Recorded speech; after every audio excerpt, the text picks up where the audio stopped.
failed bomb plot in Times Square, a group of Muslim Americans now speaking out to denounce terror and extremism.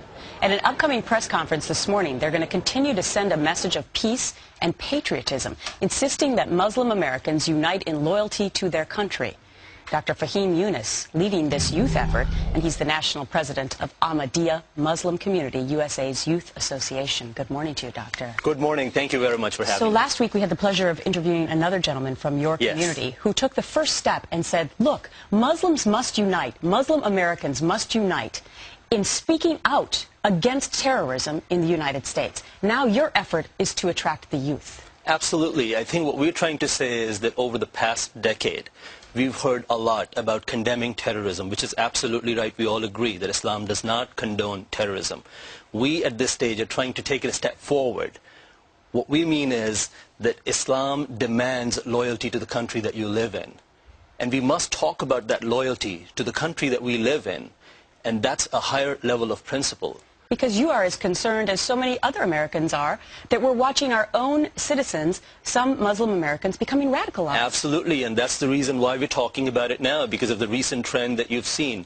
If you look at it, Gallup in 2006 had a poll that 51% of the Americans thought that Muslims were not patriotic. And imagine after these recent bombings and these attempts, I think we're very concerned.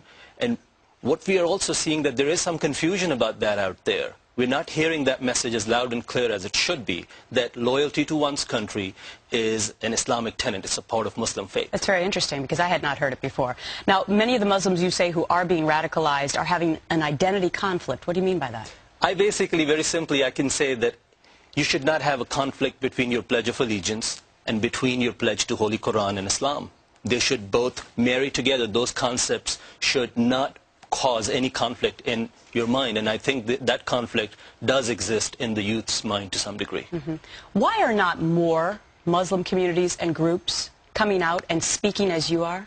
I'm pretty sure most Muslims are peace-loving, nice people, and that's what our effort is. We want everyone to join with us. We want that movement. We're leading that movement. That let's come join and make sure that America knows where our loyalty is when it comes to national security, when it comes to issues like safety of our citizens.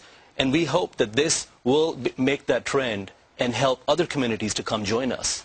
Because it must be an uncomfortable situation to be in for many Muslim Americans to know that others are looking at them with suspicion and stereotype. But that's what makes America beautiful, that I have that freedom of expression, that we can have this dialogue, and silence causes ambiguity.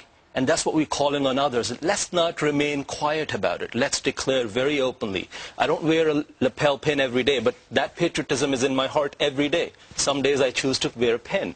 But we need to make those public statements for everyone to understand where we are on these issues. And you will do that today at 11 a.m. with a press conference. Absolutely. Dr. Faheem Younus, great speaking with you this morning. Thank you very much for having me.